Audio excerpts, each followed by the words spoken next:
जिस दिन इस देश का शासन प्रशासन लाठी गोली और तोप चलाएगा, होल लग रही है। सब कह रहे हैं कि ईश्वर, अल्लाह, खुदा, रब, गॉड से हम दुआएं कर रहे हैं, काश पहली गोली हमारे सीने पर लगे। जो चैटिंग आई है पुलवामा के बाद एयर स्ट्राइक को लेकर, पुलवामा को लेकर के, उसमें यह जानकारी अर्नब गोस्वामी को किसने उपलब्ध कराई? हमारा देश खतरे में है, हमारे देश की सुरक्षा की जानकारी अर्नब गोस्वामी जैसे देशद्रोही पत्रकारों के पास पहुंचती है। एक ही दिन बनवास हुआ मोदी को, जब 14 फरवरी में हमारे जवानों के टुकड़े बिखरे हुए थे। नरेंद्र मोदी नौकायान शूटिंग में व्यस्त था। ये देश के साथ गद्दारी नहीं है तो और क्या है? हमारी LAC बदल गई। चीन ने 4.5 किलोमीटर अंदर अपना गांव बसा दिया। प्रधानमंत्री मौन है। डोकलाम में चीन ने कब्जा करके गांव बसा लिया। हमारा प्रधानमंत्री मौन है।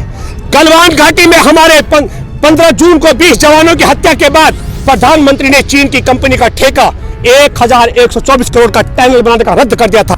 जब हम कहते हैं कानून हटाओ 3, तो संगी सुनते हैं चीन। जब हम कहते हैं हम बचाएंगे खाद्यान्न, खेत और खलियान, तो ये नालायक बोलते हैं हम बोल रहे हैं खालिस्तान। मैं बड़ा हैरान हूं। मैं हूं भूपेंद्र रावत और आज मैं देश की 137 करोड़ की आबादी को बताना चाहता हूं, हमारे 56 दिन किसान आंदोलन हो चुके हैं। और आपने देखा होगा गोदी और मोदी मीडिया जो टीवी एंकर टेलीविजन में बैठ करके हमारे आंदोलन को चीनी, पाकिस्तानी और खालिस्तानी बता रहे थे। आज एक बड़ी पोल खोल मुंबई की पुलिस ने की, मैं बधाई देना चाहता हूं। एक चैटिंग हमारे देश में अर्नब गोस्वामी जो कुत्ते की तरह भौंकता है टीवी पर, पूछता है भारत। अभी तो हमारे कई युवा साथी कह रहे हैं कि थूकता है ऐसे लोगों पर भारत। और वो उसकी चैटिंग में मैं आपको बताना चाहता हूं, जो हमारे देश के किसानों को खालिस्तानी, पाकिस्तानी और चीन प्रश्न बता रहा था और आतंकवादी तमाम टैग लगा रहा था, उसकी खूबसूरती बताता हूं कि क्या पोल खोल मुंबई की पुलिस ने की है।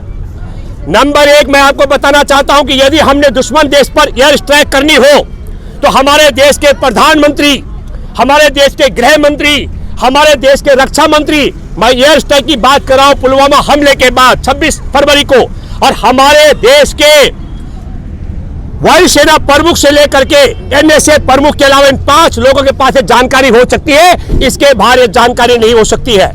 मैं आप सब लोगों से कहना चाहता हूं, इसके बाहर जानकारी देने वाला देशद्रोही है। तो अब हम ये कहना चाहते हैं, जो चैटिंग आई है पुलवामा के बाद एयर स्ट्राइक को लेकर, पुलवामा को लेकर के, उसमें यह जानकारी अर्नब गोस्वामी को किसने उपलब्ध कराई? या तो हमारे देश के गृह मंत्री तब राजनाथ सिंह थे, उन्होंने करवाई, या हमारे देश की रक्षा मंत्री निर्मला सीतारमण ने कराई, या हमारे देश के प्रधानमंत्री नरेंद्र मोदी ने कराई, या हमारे देश के वायुसेना प्रमुख BS धनोला ने कराई, या हमारे देश के NSA प्रमुख अजीत डोभाल ने कराई। मैं दूसरी बात कहना चाहता हूं, NIA हमारे किसानों की रिपोर्टिंग करने वाले पत्रकारों को नोटिस जारी कर रहा है। हमारे किसान आंदोलन में किसान आंदोलन को जो खाना खिला रहे हैं उनको नोटिस जारी कर रहा है। हमारे जो किसान नेता देश में 3 काले कानून वापस करने और न्यूनतम समर्थन मूल्य की गारंटी का कानून की मांग कर रहे हैं, उन पर NIA नोटिस जारी कर रहा है।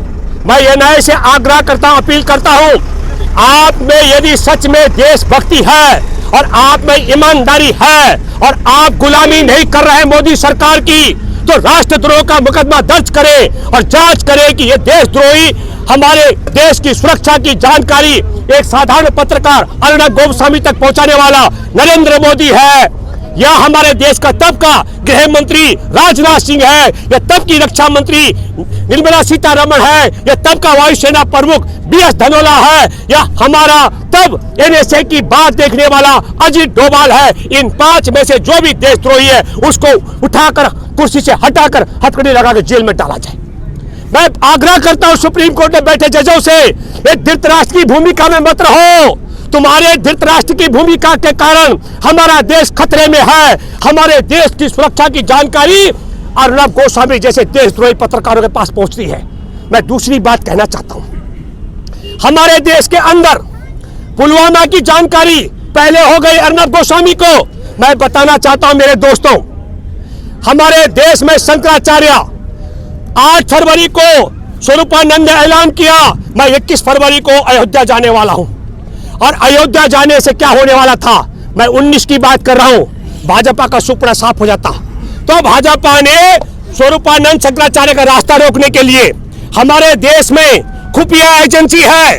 कई लोग कहते हैं कि हम सवाल क्यों खड़े करते हैं, संवैधानिक पद पर बैठा मोदी। अरे खुफिया एजेंसी भी संवैधानिक संस्थान है और खुफिया एजेंसी की रिपोर्ट है कि हमारे जवानों पर विस्फोट भरी गाड़ी से टक्कर मार करके उनकी हत्या की जाएगी। नरेंद्र मोदी की सरकार ने रिपोर्ट खारिज की, ये देश के साथ गद्दारी है। दूसरी बात मैं कहना चाहता हूं, आला अधिकारियों ने कहा हमारा कोई जवान मारा ना जाए, इन जवानों को सुरक्षित पहुंचाने के लिए हवाई जहाज दिया जाए। मोदी सरकार ने हवाई जहाज की बात खारिज कर दी। मैं तीसरी बात कहना चाहता हूं, जब रास्ता असुरक्षित था तो 3700 जवानों को एक साथ सड़क पर चलवाया गया, ये देश के साथ गद्दारी है। और चौथी बात, नरेंद्र मोदी जब पहली बार 2014 में प्रधानमंत्री बना तब से लेकर आज तक आंदोलन का 56वां दिन है। एक ही दिन वनवास हुआ मोदी को, जब 14 फरवरी में हमारे जवानों के टुकड़े बिखरे हुए थे। नरेंद्र मोदी नौकायन और शूटिंग में व्यस्त था। ये देश के साथ गद्दारी नहीं है तो और क्या है? क्यों नहीं ये न्याय इस पर मुकदमा देता है कि खुफिया एजेंसी की रिपोर्ट को किसने खारिज किया? आला अधिकारियों ने मांगा था जहाज जवानों को जिंदा पहुंचाने के लिए, जहाज को की मांग को खारिज किसने किया? 3700 जवानों को एक साथ किसने जमीन पर उतारा उस सड़क पर? और प्रधानमंत्री का उसी दिन जंगल में शूटिंग और नौकायन का कार्यक्रम किसने तय किया? ये बात भी मैं कहना चाहता हूं। आज हमारे देश के किसानों को आतंकवादी बताने वाले, खालिस्तानी बताने वाले, मैं उन पत्रकारों से जानना चाहता हूं, क्या हमारे देश के अंदर ये देश के साथ गद्दारी है कि नहीं है? मैं इसलिए आप सब लोगों से अपील करने के लिए आया हूं। हमारा देश ऐसी दशा में पहुंच चुका है। मैं दूसरा जिक्र करता हूं, गलवान घाटी में हमारे निहत्थे जवानों को मारा गया 15 जून को। ईमानदारी की बात आप सब देखिए, 16 जून को टेलीविजनों में, अखबारों में छा चुका था मामला, प्रधानमंत्री ने मुंह नहीं खोला। और 17 जून को 75 करोड़ अमेरिकी डॉलर कर्ज लिया गया चीन के बैंक से। और 19 जून को ऑल पार्टी मीटिंग में बताया गया कि भारत में कोई नहीं घुसा, कोई नहीं घुसाया है, हमारी सीमा किसी के पास नहीं है।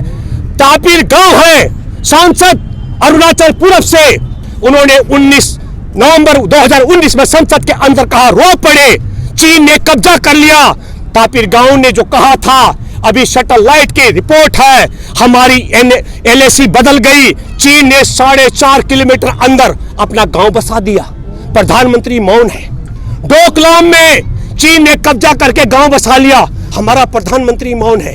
गलवान घाटी में हमारे 15 जून को 20 जवानों की हत्या के बाद प्रधानमंत्री ने चीन की कंपनी का ठेका 1124 करोड़ का टनल बनाने का रद्द कर दिया था। और मैं बताना चाहता हूं, जब 12 जून को चीन की कंपनी को ठेका मिला तो 15 जून को उसने हमारे जवानों की हत्या कर दी। और अब 3 जनवरी को वो रद्द किया गया ठेका दोबारा भारत की सरकार ने चीन की कंपनी को दे दिया। और उसने ठेका लेने के बाद अरुणाचल में अपना 101 घरों का गांव आबाद कर दिया। इस क्रोनोलॉजी को आपको समझना पड़ेगा।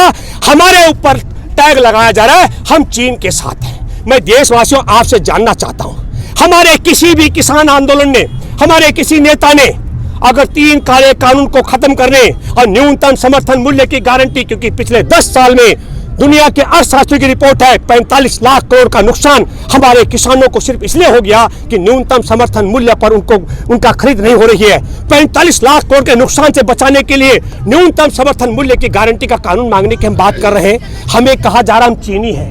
मैं आपसे जानना चाहता हूं, जब हम कहते हैं कानून हटाओ 3, तो संगी सुनते हैं चीन।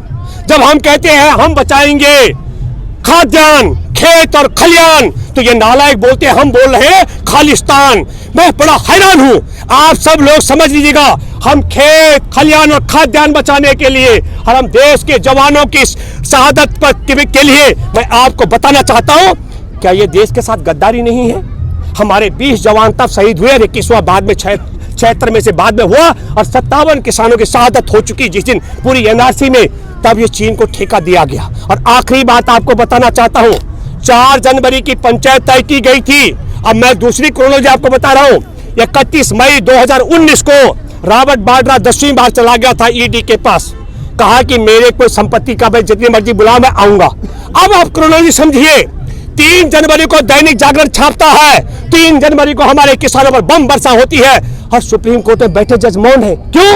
ताकि हमारा 2 बातें हो जाए, सारा देश का ध्यान भटक जाए। टीवी और अखबार उठाकर देखिए, जागरण में, दैनिक जागरण ने 3 जनवरी को छाप दिया था कि चीन की कंपनी को दोबारा ठेका दे दिया गया है। मैं आपके सामने एक बात करने के लिए आया हूं। निश्चित तौर पर दुख और अफसोस की बात है कि सुप्रीम कोर्ट में बैठे जज भी धृतराष्ट्र की भूमिका में है।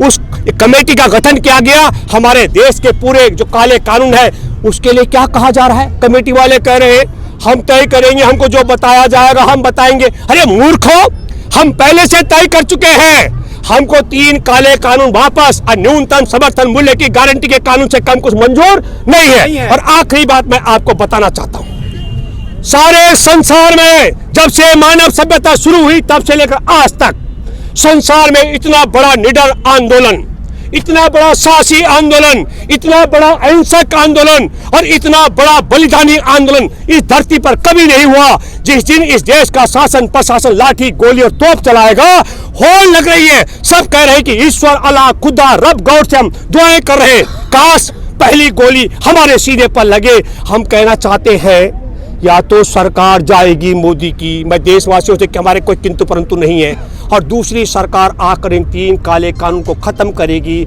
और न्यूनतम समर्थन मूल्य की गारंटी का कानून बनाएगी। और अगर मोदी सरकार को रहना है तो ये 3 काले कानून हटाने होंगे। हमारी एक तैयारी थी, हम जब रकाबगंज गुरुद्वारे में दिल्ली में संविधान दिवस पर आने का तय किए थे तो 6 महीने की तैयारी हमारी तब थी।